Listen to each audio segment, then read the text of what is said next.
Welcome to my channel debit your knowledge. आज हम gratuity की एग्जाम्पशन का कैलकुलेशन देखेंगे। देखिए, ग्रेचुटी की एग्जाम्पशन जो है वो डिपेंड करती है आप किस टाइप के एम्प्लॉय हैं। अगर आप गवर्नमेंट एम्प्लॉय हैं तो आपको जो भी ग्रेचुटी रिटायरमेंट के टाइम पे मिलेगी आपको उस पर कोई टैक्स देने की ज़रूरत नहीं है, ठीक है। पर अगर आप नॉन गवर्नमेंट एम्प्लॉय हैं तो ये इस दो केसेस पे डिपेंड करता है कि आप ग्रेचुटी एक्ट 1972 के अंदर कवर्ड होते हैं या नहीं होते, ठीक है। अब हम इसका कैलकुलेशन देखेंगे नॉन गवर्नमेंट एम्प्लॉयज़ का। पहला केस है कि आप नॉन गवर्नमेंट एम्प्लॉय हैं और आप कवर्ड होते हैं ग्रेचुटी एक्ट 1972 में, तो हमें ग्रेचुटी की एग्जाम्पशन का कैलकुलेशन कैसे करना है, ठीक है। स्टेप 1 ये है कि सबसे पहले आपको कितनी ग्रेचुटी एक्चुअल में रिसीव हुई आपके एम्प्लॉयर से। स्टेप 2 है कि स्टैट्यूटरी लिमिट 20 लाख फिक्स की हुई है इनकम टैक्स के अंदर। और स्टेप 3 है लास्ट सैलरी। लास्ट सैलरी की डेफिनेशन क्या है? Basic salary plus DNS allowance, ठीक है। आपको डिवाइड करना है 26 डेज से, मल्टीप्लाई करना है 15 डेज से। बेसिकली हम 15 डेज की सैलरी ले रहे हैं। मल्टीप्लाई करेंगे हम टोटल सर्विस आपने ईयर्स में कितनी रेंडर की है, ठीक है। हम ईयर्स में कंसिडर करेंगे। यदि आपने जो सर्विस रेंडर की है वो ईयर प्लस मंथ्स में है और वो मंथ 6 मंथ या फिर 6 मंथ से ज़्यादा है तो हम उसे 1 ईयर कंसिडर करेंगे। एग्जाम्पल से समझते हैं। समझ लीजिए आपने 9 ईयर्स 7 मंथ्स सर्विस रेंडर की है अपने एम्प्लॉयर को, तो हम 10 ईयर्स कंसिडर करेंगे। समझ में आ गया? अगर ये लेस देन 6 मंथ्स होता, अगर समझ लीजिए ये 9 ईयर्स 4 मंथ्स होता तो आप सिर्फ 9 ईयर्स लेते, ठीक है। अब एक एग्जाम्पल से समझते हैं।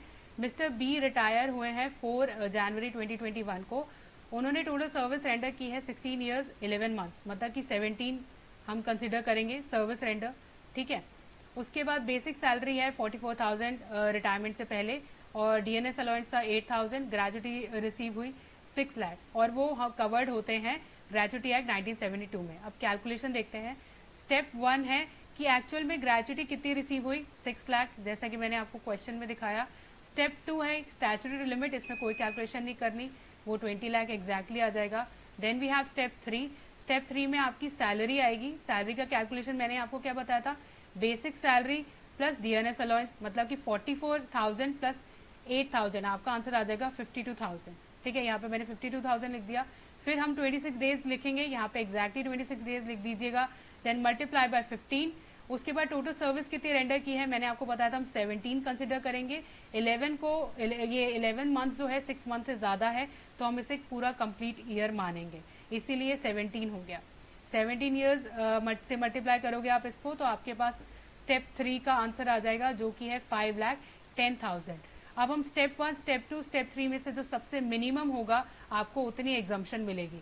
तो स्टेप 1, स्टेप 2, स्टेप 3 में से सबसे कम कौन सा है?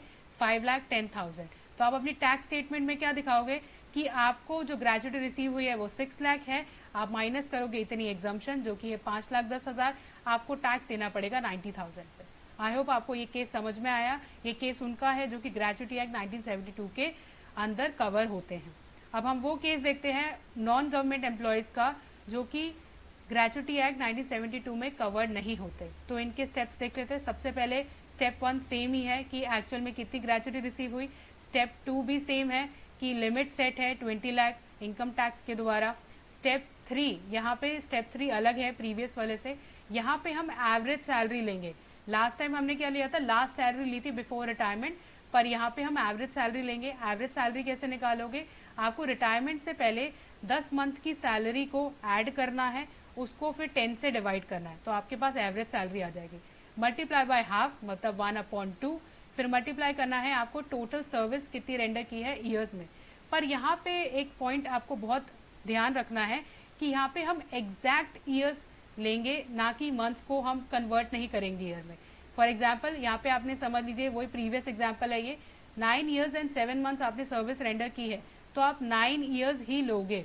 ये फर्क नहीं पड़ता कि मंथ्स 6 महीने से ज़्यादा है या 6 महीने से कम, आपको एग्जैक्ट ईयर्स लेने हैं, ठीक है। और एक और बात बता दूं, यहाँ सैलरी की डेफिनेशन पीछे वाली सैलरी की डेफिनेशन से अलग है। यहाँ पे आपकी सैलरी की डेफिनेशन है basic salary plus DNS allowance, और डीएनएस अलाउंस तभी लेना है यदि वो एम्प्लॉयमेंट का पार्ट बनता है या फिर रिटायरमेंट बेनिफिट का पार्ट बनता है, प्लस कमीशन।